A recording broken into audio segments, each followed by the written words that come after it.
He was just a tired trucker asking to nap in the back lot of a tiny roadside diner, or so she thought. But when she peeked inside his cab the next morning, what she found would make national headlines. It wasn't just about sleep, he had stopped for something far more heartbreaking.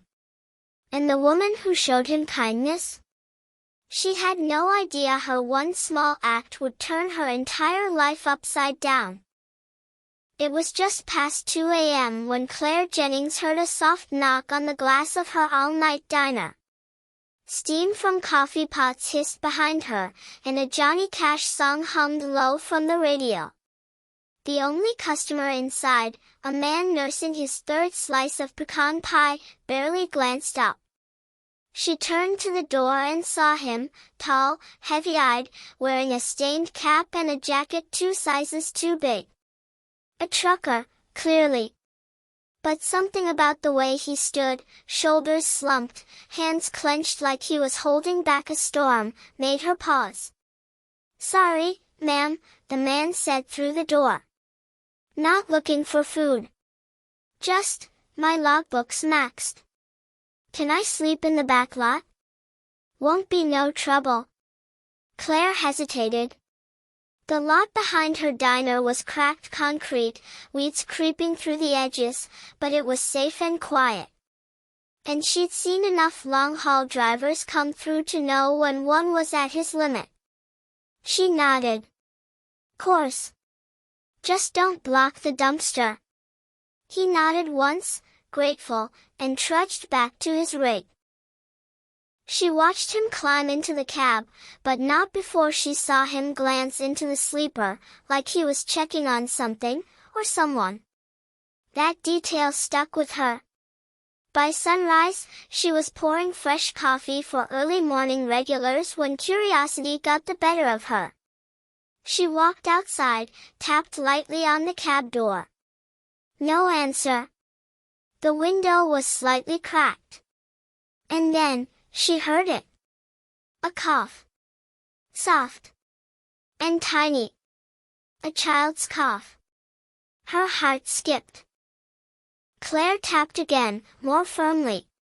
The door creaked open slowly, and the trucker, now wide awake with panic in his eyes, stepped down. "I can explain." But Claire held up a hand. "Let me see." He sighed, defeated, and pulled back the curtain to reveal a little girl, no older than 6, bundled in a tattered pink blanket, cheeks flushed, clearly feverish. A stuffed rabbit was clutched in her arms. She looked up, blinked slowly, then whispered, "Daddy?" Claire's breath caught. The trucker, Ben, explained everything. His wife died of cancer last year. With no one to leave his daughter with and bills piling up, he took every job he could, bringing his little girl, Sophie, along in the rig. He gave her medicine, read her bedtime stories in the sleeper cab, and kept her fed on truck stop sandwiches and love. But now she was sick, really sick, and he couldn't afford a doctor. He'd stopped at Claire's diner not for sleep, but because he didn't know what else to do. Claire didn't hesitate. She grabbed her keys.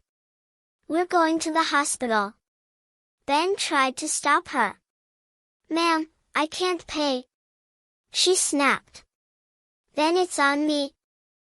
The hospital stabilized Sophie and diagnosed her with pneumonia. If she'd spent one more night in that cold cab, the doctor said, she might not have made it. Claire stayed. She sat beside Sophie's bed. Paid the bills. Brought warm food for Ben. Word spread quickly, first through local news, then national outlets. "Diner Angel saves trucker's daughter," the headlines read. But then came the twist. A man in a suit showed up at the diner 3 weeks later. Turns out, Ben wasn't just any trucker, he was once Ben McAllister, co-founder of McAllister Freight Systems, a logistics company valued at $80 million. After losing his wife, he gave up his half of the company and disappeared. The board thought he'd gone off the grid forever.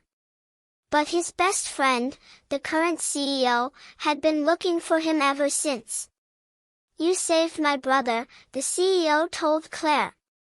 "And you didn't even know who he was? That says everything about you."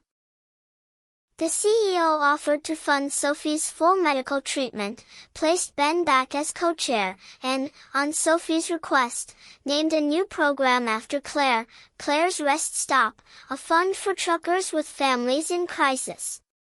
Claire's little diner now had a new sign, "Where Kindness Parks." And behind the counter, she still poured coffee like nothing ever changed, even though everything had.